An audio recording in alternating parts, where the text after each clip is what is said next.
Muy buenas noches con todos mis hermanos y mis hermanas. Qué gusto saludarles en esta noche.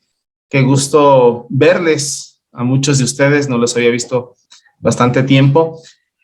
Me quiero presentar para aquellos que no me conocen. Mi nombre es Juan Pablo Durán, nacido en Quito, pero criado en la bella ciudad de Machala.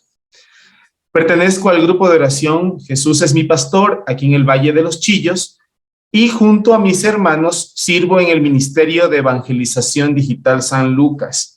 Y que, por cierto, les invito a visitar nuestras redes sociales para que vean todas las prédicas que la comunidad pentecostés trabaja y les comparte a ustedes para que puedan seguir evangelizando a través de esos medios. Entonces, dense una vuelta por ahí. Ahí están todas las enseñanzas del Ministerio de Parejas, de las reflexiones que hemos hecho, para que se sigan nutriendo en el Espíritu. Antes de iniciar con la enseñanza de esta noche, quiero dar un fuerte abrazo, extender un reconocimiento a todos los maestros de la comunidad pentecostés en su familia, para que sigan el ejemplo de aquel que es el maestro por excelencia, nuestro amado Señor Jesús, que supo darlo todo por amor, y quiero pues a ustedes darles muchas bendiciones, que el Señor siga dando fruto en su trabajo y pues que ustedes mantengan ese ejemplo y ese compromiso. Dios les bendiga, queridos maestros. El día de mañana es Jueves Santo, mis hermanos, y vamos a acompañar al Señor en esta vigilia, que como bien saben inicia a las 7 de la noche con la Santa Eucaristía. Y claro, conmemoramos la institución de la Eucaristía y celebramos a todos quienes dieron ese sí al Señor. Ese sí a vivir una vida consagrada a Jesús. Entonces tenemos que estar preparados, listos y dispuestos para esta vigilia, para acompañar al Señor. En esta vigilia recordamos también la agonía del Señor en el huerto. Y se nos invita a velar y orar tal como se lo pidió a sus discípulos. Es importante señalar aquí que a quien pidió Jesús que lo acompañara fueron a esos discípulos que de cierta manera eran cercanos a él: Pedro, Santiago, Juan. Aquellos que estaban cerca del Señor, y sin embargo, a pesar de esa cercanía, se quedaron dormidos mientras Jesús oraba. El Señor nos invita, mis queridos hermanos y mis queridas hermanas, a velar y a orar siempre junto a Él. Nos llama a estar atentos al mensaje. Nos llama a estar atentos a la misión a la cual nos ha llamado a cada uno de nosotros, en donde nos encontremos. Nos llama a estar vigilantes y en oración. Desde el lunes santo, el Señor nos ha venido hablando a cada uno de nosotros de una manera personal y ha venido a tocar nuestra mente, nuestro corazón y nuestra alma. En el primer tema, tanto amó Dios al mundo que envió su único hijo, el Señor, a través de nuestro hermano Jimmy, ¿qué fue lo que nos dijo? Nos decía que nuestra vida con Dios se expresa con una relación de amor con Él. Esta relación empieza desde nuestra creación y esta relación debe fortalecerse a través de una vida sacramental, de servicio a los hermanos, pero ¿procurando qué? Procurando una vida santa. Sin embargo, esta relación con el tiempo se va lastimando o se va debilitando por los pecados que aún tenemos, por los pecados que cometemos, por esos pecados ocultos que quizá algunos tenemos. Pero Dios, en su misericordia, irrumpe en nuestra vida para decirnos que nos ama y poner de esa manera un alto en nuestra vida de pecado. Ese amor infinito de Dios hacia nosotros es Jesús. Y estamos todos llamados a levantar a Cristo, porque Él es el que hace frente al pecado y a las adversidades. En el segundo día, mis hermanos, nuestro hermano Reinaldo habló del sacrificio de Jesús y nos decía que Jesús tenía una misión. Y para entender este proceso, tenemos que ir hacia el nacimiento de Jesús. Desde el llamado de José, inclusive, en donde recibe a María, quien va a dar a luz al Salvador. Acepta esa misión y por lo tanto tenemos a nuestro Salvador. Y la misión de Jesús es venir a salvarnos y salvarnos del pecado. Y esta misión, como bien nos decía, tenía su momento y su lugar. Y Jesús durante todo el tiempo estuvo preparando a sus discípulos e inclusive se estaba preparando a sí mismo, porque él mismo fue cumpliendo este plan según la voluntad de Dios y la aceptó. Les invito para que vean estas prédicas completas y recuerden el mensaje del Señor, las cuales están en YouTube, ya les dije. El tema de esta noche, mis queridos hermanos, mis queridas hermanas, es Jesús, el Salvador de mi alma. Como bien dije, el Señor nos viene preparando en el camino para poder entender para qué envió Jesús a su único Hijo. El primer evangelio proclamado fue cuando los ángeles les dijeron a los pastores: les anunciamos que ha nacido el Salvador en la ciudad de Belén. El ángel se presenta frente a los ángeles se presentan y los pastores, curiosos, impresionados por tal anuncio, fueron a ver de quién estaban hablando los ángeles. E inclusive años más tarde, muchos de los que le seguían a Jesús no estaban seguros de quién era Jesús, al igual que los pastores, porque los pastores les anunciaron: les ha nacido un Salvador. Y Jesús se presenta ante los discípulos, ante el pueblo, como el Salvador, como el Hijo de Dios. Y a pesar de eso, las personas estaban dudosos de quién era esta persona, de quién era Jesús. Los discípulos le decían a Jesús: bueno, unos dicen que tú eres Juan el Bautista, otros dicen que tú eres Elías, otros dicen que tú eres el profeta, uno de los profetas resucitado. Y Jesús les pregunta a los discípulos y les dice: ¿y ustedes, quién dicen que soy yo? Y Pedro responde diciendo: tú eres el Mesías de Dios. En esta noche, mis hermanos, el Señor me viene a preguntar a mí y te viene a preguntar a ti: ¿quién soy yo para ti? Ustedes que ya han experimentado el amor de Jesús, porque durante estos días he podido escuchar sus testimonios, he podido escuchar sus compromisos en cada prédica, los he escuchado reflexionar. Entonces son personas quienes ya han experimentado el amor de Jesús. Sus palabras narran ese amor que Jesús tiene con cada uno de ustedes. Entonces, ¿quién es Jesús para ustedes? Y en sus rostros estoy viendo muchas respuestas. Veo por ahí: Jesús es mi amado. Leí los labios de alguien que decía: Jesús es mi todo, es mi amigo, es ese amigo fiel que nunca me falla. Y todo eso está muy bien, pero ¿por qué decimos que Jesús es mi amigo? ¿Por qué decimos que Jesús es mi todo, que es mi amado? Porque lo hemos experimentado y hemos degustado de su amor incondicional. Hemos saboreado ese amor que llegó al extremo, a tal extremo de dar la vida por mi salvación. Por eso es que lo amo tanto, Jesús. Por eso es que puedo expresarme así, porque Él aceptó, sin dudarlo, el designio del Padre y vino a este mundo para la salvación de mi alma. En la palabra de Dios, primera de Juan al capítulo 4, versículo 10. Versículo 10. Nos dice: en esto consiste el amor, no en que nosotros hayamos amado a Dios, sino en que Él nos amó y nos envió a su Hijo como víctima de expiación por nuestros pecados. Palabra de Dios, te alabamos, Señor. En otras versiones dice: para que fuera ofrecido como sacrificio por el perdón de nuestros pecados.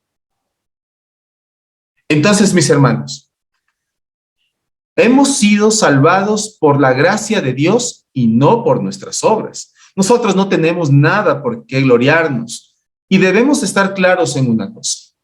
El Señor es mi único Salvador y no hay nadie, absolutamente nadie más, sino que Jesús como mi Señor y mi Salvador. Les voy a pedir algo, ¿sí? Quiero que por favor cada uno en su casita, no va a abrir micrófono, va a decir las siguientes frases, pero lo va a decir con confianza, lo va a decir con seguridad, lo tiene que decir, verán que les estoy viendo. La primera cosa que va a decir es, Jesús me amó a mí primero. Los veo. No veo confianza, no veo... A ver, créanlo. Ahora sí, vamos a decirlo de nuevo, pero tienen que creerlo esta vez. Jesús me amó a mí, pero golpéense, digan a mí primero, a mí. Sientan eso, Jesús me amó a mí. Eso, ahí se ve más seguridad. Ahora vamos a decir, Jesús vino a salvarme a mí. Los veo. Eso, con fuerza, por ahí vi puños. Jesús vino a salvarme a mí. Eso, con fuerza, muy bien. Ahora vamos a decir, Jesús ya pagó el precio de mi alma. Ah, muy bien, ya se siente convicción, ya se siente que realmente lo creen. Jesús vino a salvarme a mí. No sea el de al lado, no sea mi esposa. Sé que me vino a salvar a mí porque yo lo creo, porque yo lo siento, porque yo sé que es verdad, porque es Cristo que está junto a mí. Él me vino a salvar a mí. ¿Ustedes lo creen? Eso sí lo creen. Muy bien, amén, qué bien. Y mis hermanos, no hay otro nombre dado a los hombres por el cual podamos ser salvados. Él es el único. Es mi único, no hay más, es mi único Salvador. No tengo a dónde regresar a ver. No tengo más, no tengo otra forma. Él es el único, es mi Salvador. Y si ahora, en este momento, volvemos a preguntar, ¿quién es Jesús para ti? Al igual que los ángeles anunciaron en aquella ocasión a los pastores, la primera respuesta que debe salir de nosotros y que debe estar grabada en nuestro corazón es que Jesús es el Salvador de mi alma. Ha nacido el Salvador, aquel que vino a rescatarme, a salvar mi alma. Los que están de acuerdo conmigo, un check. Perfecto, estamos todos alineados. En el Antiguo Testamento, para acercarse a Dios, los que iban a las sinagogas, los que iban a los templos, tenían que purificarse. Y bueno, todavía vemos esto actualmente en algunos sitios, en donde tienen que lavarse los pies, lavarse las manos, creo que se lavan hasta los codos, tienen un proceso de purificación para poder acercarse a Dios. Y más aún, si estaban en la calle, venían de sus tareas, tenían que purificarse, tenían que hacer todo este proceso. Con Jesús, con el Nuevo Testamento, con nuestro Salvador, cambia todo esto se derrumba, se transforma y ahora es acércate a Jesús para ser purificado. Ya no tienes que purificarte tú para acercarte a Dios. No, es Jesús el que te toma con todo lo que estás para purificarte, para limpiarte, para hacerte nuevo. Nos dice, ya no te autopurifiques porque solamente te estás lavando por fuera. Está bien para el COVID, pero no se lava tu alma. Jesús nos viene a limpiar, nos viene a purificar, viene hasta el último rincón más oscuro de nuestra vida a limpiarlo, a hacerlo nuevo. Él nos dice, vengan a mí todos los que están cansados y agobiados. Como cuando lavó los pies a sus discípulos, es Jesús el que se acerca a nosotros. Es Jesús, el Señor de señores, que nos muestra a cada uno de nosotros cómo ser verdaderos siervos. Y en el Antiguo Testamento ya venía esta promesa que decía: esparciré sobre ustedes agua limpia y serán limpiados de las inmundicias. Y decía: les voy a dar un corazón nuevo y les voy a poner un espíritu nuevo en ustedes. Esa agua limpia, mis hermanos, es Jesús. Como les decía, cuando lavó los pies de los discípulos, mostró ese amor que tenía. Y los discípulos, Pedro y todos, no entendían lo que pasaba en ese momento. No se entendía por qué Jesús, siendo el Señor, se rebajaba a ese nivel. ¿Por qué limpiaba los pies de ellos? Sino que hasta después de su muerte y su resurrección, fue que lo entendieron, fue que lo entendemos nosotros. Hoy, sea cual sea nuestra situación, estemos o no en el camino, vivimos en un mundo inmoral, vivimos en un mundo corrupto, estamos expuestos. Aquellos que ya están en el camino, no tenemos de otra más que seguir por aquí, porque ¿qué tenemos que hacer? Tenemos que ir a trabajar, tenemos que llevar a nuestros hijos al colegio, tenemos que hacer nuestras actividades y tenemos que salir al mundo.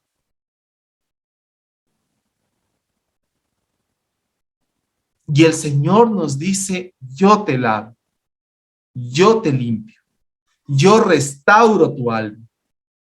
¿A dónde han llevado estos pies? Sino a sitios inmorales, que hoy nos arrepentimos. ¿Cuántos pecados hemos cometido a lo largo del camino?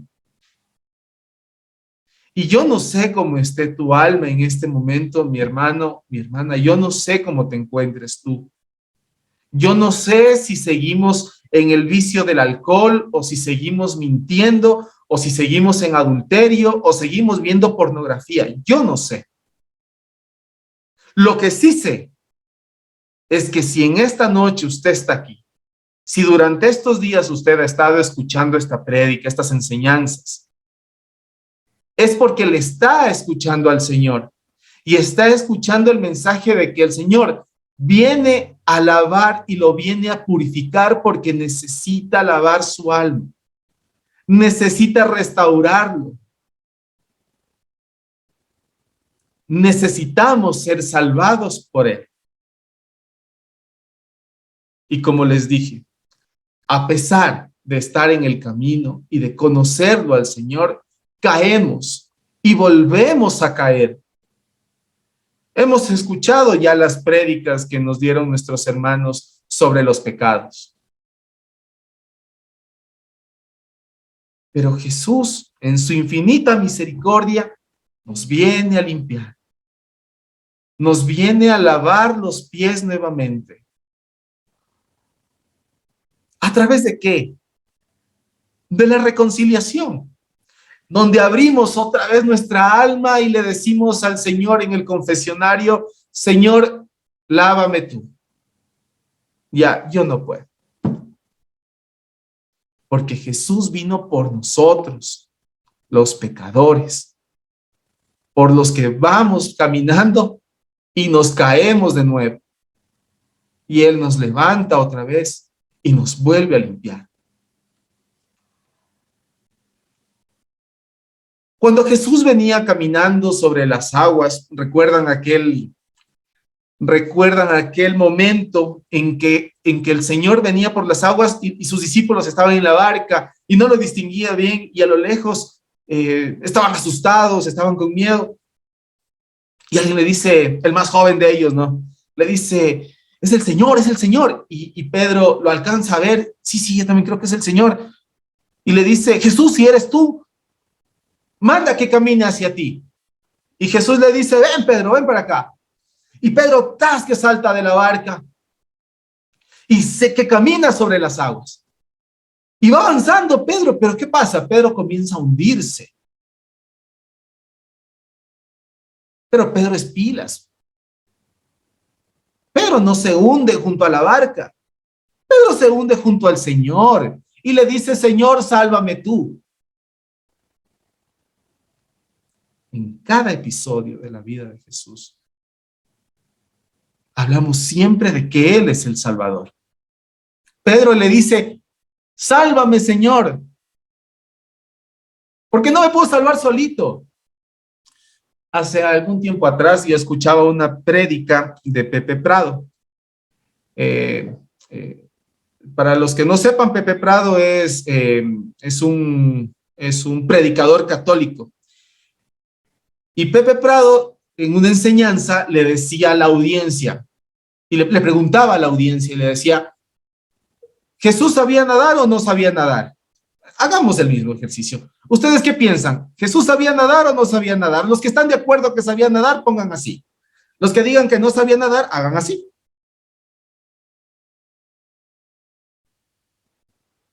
Todos dicen que sí sabía nadar. Pues resulta que Pepe Prado decía, Jesús no sabía nadar, por eso caminaba sobre las aguas.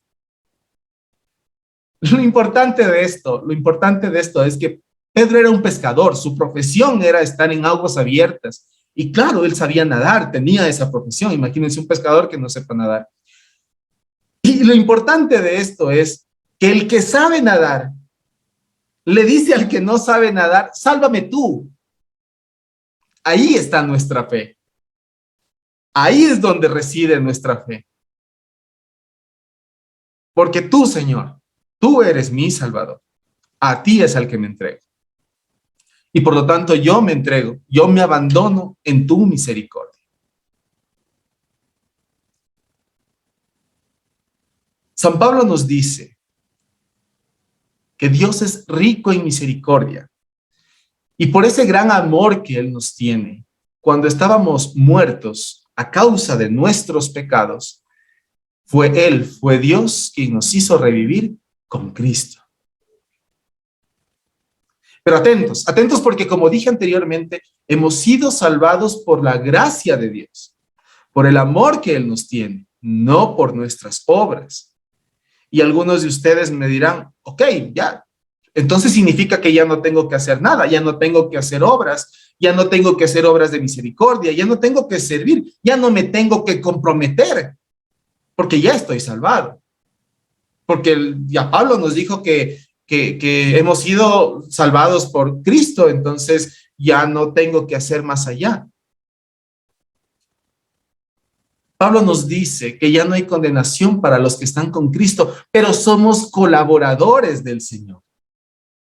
Colaboradores para la salvación de más almas. Trabajo por la mía. Lucho por la mía. Pero somos colaboradores del Señor. Porque el hermano que está a mi lado no lo conoce aún. Soy yo el que colabora con los peces y el pan para que el Señor pueda hacer el milagro. El Señor dice, mira que estoy a la puerta y llamo. Somos nosotros los que tenemos que abrir esa puerta de nuestro hogar para que el Señor entre en nuestra familia. Para que nuestra familia sea salvada. Nosotros colaboramos en este proceso de abrir las puertas de par en par. De anunciar, de decir, de llamar, de integrarnos a un ministerio. Miren a Zaqueo. Zaqueo se acerca al Señor y Zaqueo fue salvado. Fue salvado por Jesús y vivió esta conversión.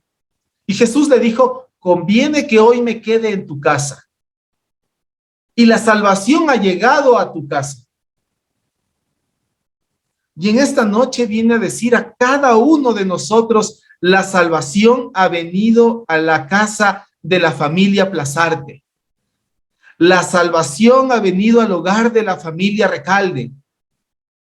La salvación está en el hogar de la familia Gamboa. Y por decir algunos apellidos que se me vienen ahorita a la mente.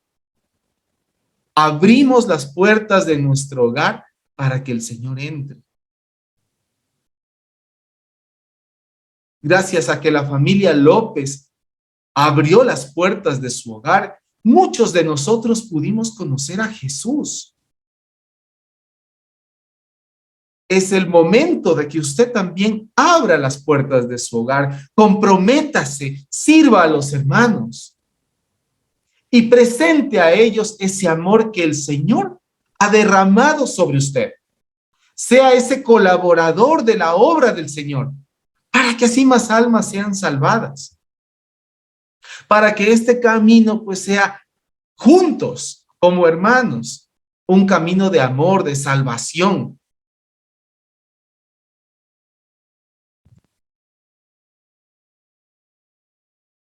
Y viene la pregunta, ok, entonces, ¿qué tengo que hacer yo para ser salvo?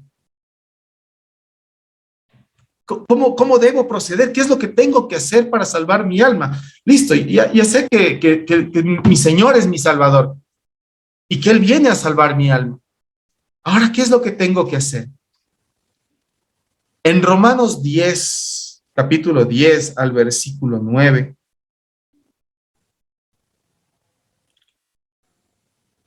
porque si confiesas con tu boca que Jesús es el Señor y crees en tu corazón que Dios lo resucitó de entre los muertos, serás salvo. Palabra de Dios. Te alabamos, Señor. Tenemos que creerlo. Tenemos que creer que Jesús es mi Señor y mi Salvador. Hay que proclamar con tu boca lo que está en tu corazón. ¿Qué fue lo que dijimos al principio? Jesús me amó a mí primero. Hay que creerlo. Hay que creerlo. No son palabras vacías. Jesús me amó a mí primero. Jesús vino a salvarme a mí. Tengo que entender y tengo que creer que Jesús vino por mí. O sea, realmente estuvo aquí y fue crucificado por mí. Tengo que creerlo, porque si no creo eso, ¿qué estamos haciendo? Y tengo que creer que Jesús pagó el precio por mi alma y precio de sangre.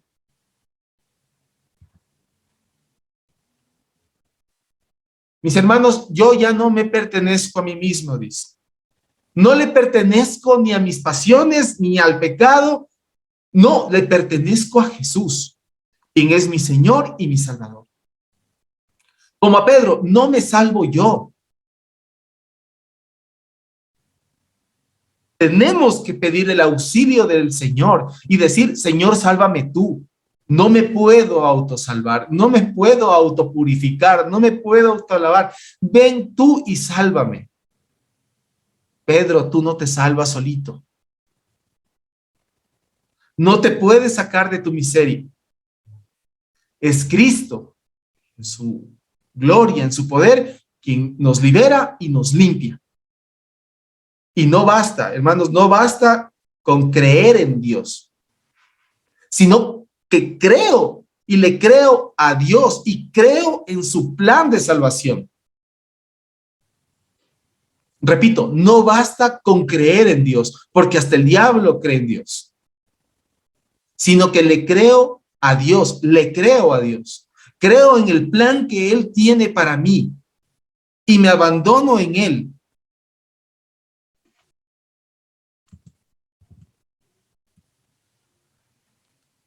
Imaginemos esta escena. Pablo y Silas presos. Habían sido azotados. Sus espaldas estaban sangrando, estaban con llagas, habían sido maltratados, humillados y encerrados en unas cárceles pequeñas, inmundas, sucias.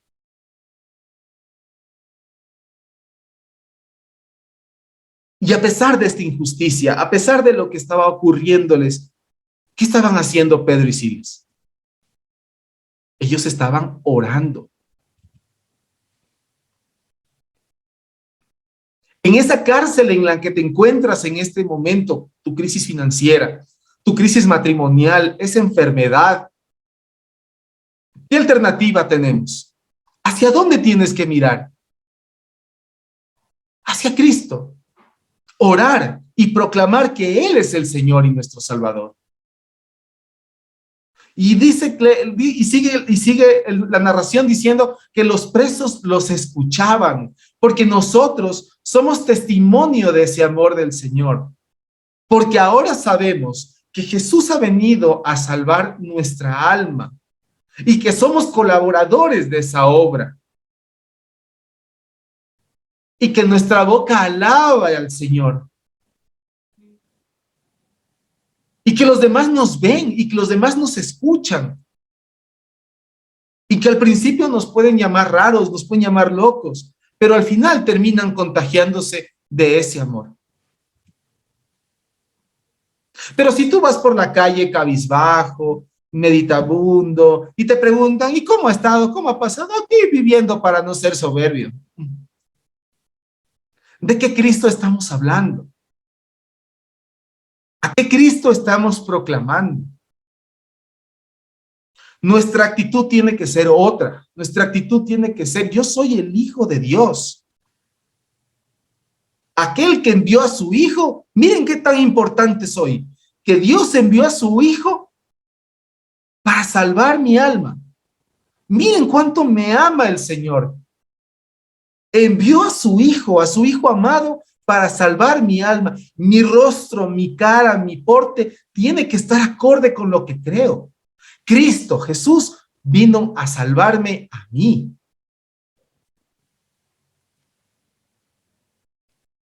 Y en la narración dice que con la oración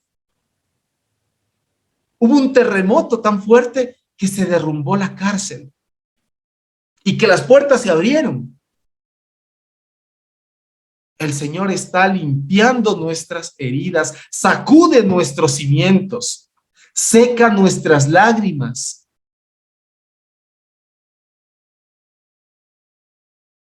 Y sacude las bases de los demás, no solo las nuestras. El momento en que Jesús entra en nuestra vida, en que lo reconocemos como nuestro Salvador, como nuestro Señor, irrumpe en nuestra vida, sacude los cimientos y abre las puertas de la cárcel.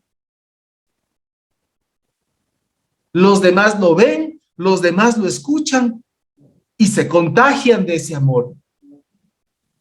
Y dice que el carcelero que tenía que cuidar a los prisioneros, al ver esta escena, al ver que se rompe todo, al ver que los presos están con las puertas abiertas, se quería suicidar. Y Pablo le dice, tranquilo, no te preocupes, tranquilo, aquí estamos todos. ¿Cuál sería el impacto que el carcelero vivió, sufrió al ver esa escena? Que se convierte. Que se convierte el carcelero. Cree en Jesús y serás salvo. Cree en Jesús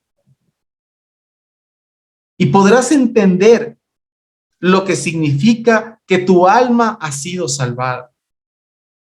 Pablo y Silas se olvidaron de sí mismos, se olvidaron de que tenían heridas en la espalda, se olvidaron de la injusticia que los había llevado hasta ese lugar, se olvidaron de todo el problema, del cansancio, del insomnio, se olvidaron de todo. ¿Para qué? Para anunciarle al verdugo, aquí estamos.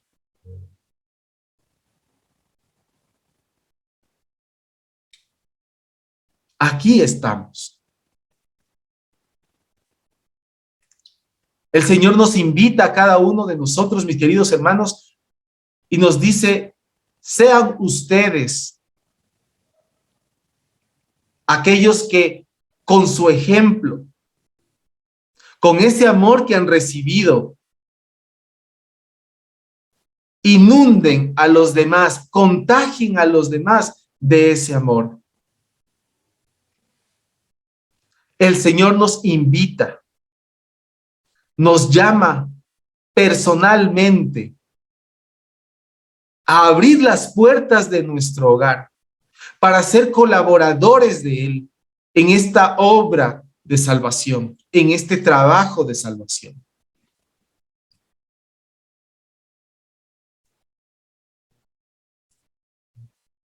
Hace algún tiempo atrás, ya deben ser 3 años más o menos. Mis papás estaban viviendo en Machala todavía. Yo estaba en el grupo de oración con Vero, con los muchachos, estábamos en el grupo de oración acá en el Valle. Y, y fue justo terminando el grupo de oración, me acuerdo clarito, me entró una llamada de mi mamá. Y mi mamá me decía con una voz de llanto, de angustia, de desesperación, de tristeza, ella me decía por teléfono, mijo, ¿dónde estás? Le digo, mami, estoy aquí en el grupo. Me dice, mijo, te voy a contar algo, pero por favor no te preocupes, no te asustes, mijo. Y ya me asusté, pues. Y me dice, mijo, pero no te vayas a asustar. Y yo ya estaba con el corazón aquí y con los nervios de punta porque ese no te asustes me alarmó. Me dice, mijo, tu papá está hospitalizado, tu papá está en cuidados intensivos. La sangre se me vino al piso, todo se heló, caminaba ido de un lado al otro y yo le quería saber qué estaba pasando y le decía, mamá, ¿qué pasó? O sea, ¿por qué está mi papá ahí? Y yo solo escuchaba en el teléfono llantos. Mi mamá algo decía, pero yo solo escuchaba llantos y era la angustia de mi mamá. Yo no le entendía absolutamente nada. Era angustiante, era desesperante porque no puedes ni siquiera salir corriendo para decir, bueno, ya voy para allá a ver qué pasa.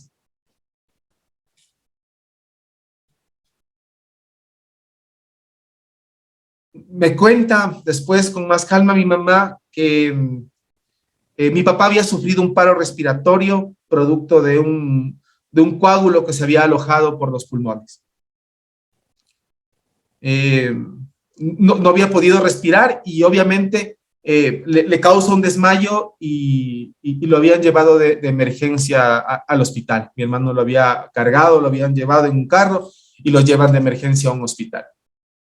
Lo llevan de emergencia a un centro médico cercano, pero el centro médico no tenía los implementos necesarios para poderlo atender a mi papá. Entonces seguía corriendo el tiempo, seguía pasando el tiempo y mi papá estaba en este proceso de que no podía reaccionar, de que estaba ido, de que tenía ese trombo ahí. Y entonces lo llevan a mi papá, porque no tenían los implementos, lo llevan de emergencia al hospital de Machala. Y lo logran internar y lo reaniman. Y el médico decía unos minutos más, un minuto más, y su papá no la contaba. Y mi papá hospitalizado ahí, estaba intubado. Y ustedes saben que la mayoría de personas que terminan intubados, pues, es bastante complicado que regresen y más en las condiciones, porque este problema, este trombo, afecta a su corazón, afecta a sus pulmones, porque el corazón tiene que bombear más, tiene que hacer un trabajo más para reemplazar a los pulmones. Entonces se sienten afectados, se ve afectado el corazón, porque es un golpe bastante fuerte. Entonces mi papá termina en el hospital y yo necesitaba irme de urgencia para allá, para verlo, para estar con él, para ayudar en algo, para estar con él. Entonces, Vero me dice, no importa, ándate en avión, por lo menos hasta Machala o hasta Guayaquil y de ahí coges carro. Resulta que al siguiente día logré llegar allá a Machala, mi mamá devastada, mi hermano en lo tranquilo que es, estaba acelerado, estaba corriendo de un lado al otro. Y llego yo y les digo, listo, yo me quedo aquí con mi papá, vayan ustedes a descansar y me quedo ahí con mi papá ese día. Y no lo puedo ver porque él está dentro en cuidados intensivos. Entonces me quedé afuera en un sillón y no sabía qué hacer. Realmente estaba angustiado, estaba preocupado y no sabía qué hacer. No quería saber de nadie, todo el mundo llamaba para preguntar, llamaba para ver, pero realmente mi mente estaba ahí, estaba en él. Y, y solo veía que personas entraban y salían de ese cuarto y uno de ellos, un doctor, le daba la noticia al pariente diciéndole que había muerto su pariente. Y yo ahí afuera sin saber nada y le preguntaba y mi papá, su papá sigue entubado y quedaba afuera. Entonces me levanté y justo a la vuelta había una capilla.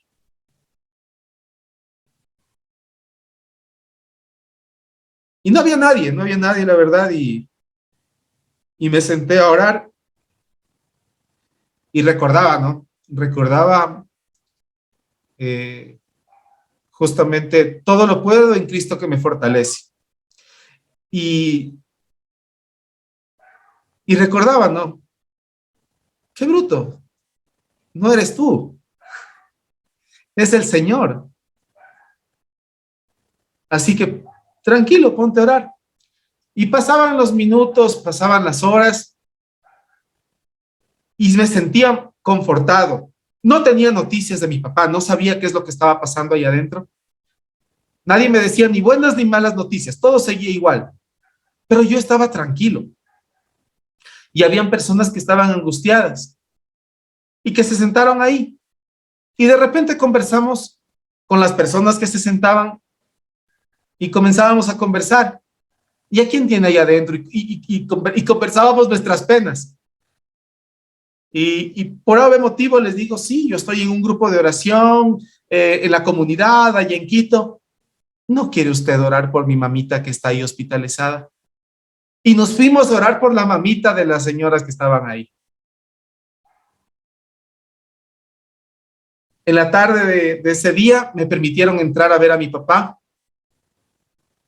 Tenía un tubo en la boca, estaba ahí con otras personas y perdón que se me seca la garganta, no es que quiera llorar, sino que se me seca la garganta. Entonces le veía a mi papá ya con un tubo puesto aquí y solo veía que levantó la mano así. Este,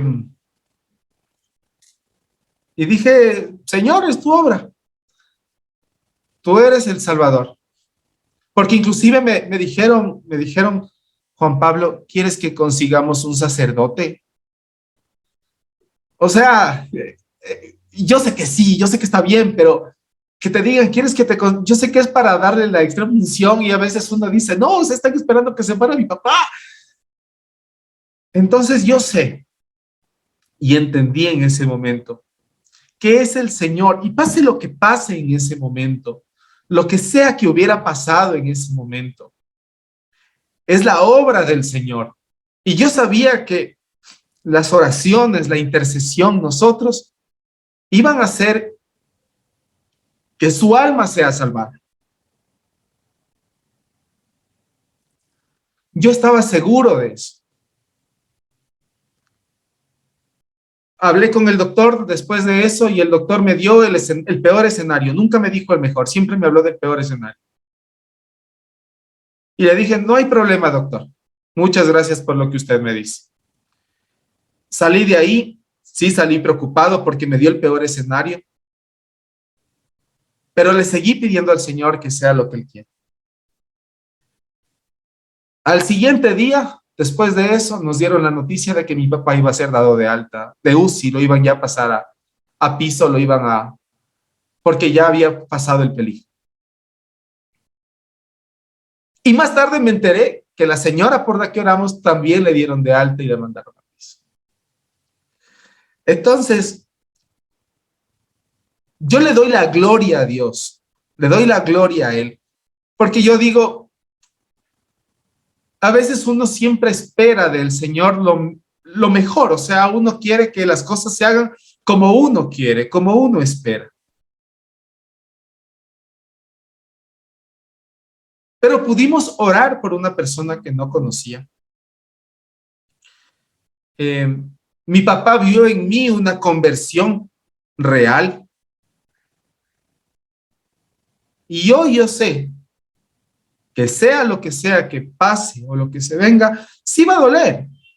Pero yo sé que la salvación de mi alma, la salvación de los que están a mi alrededor, es real, porque permití que el Señor entre a mi hogar, porque abrí las puertas de mi hogar al Señor, porque permití que el Salvador, el Señor de señores, entre a mi vida, entre a mi hogar.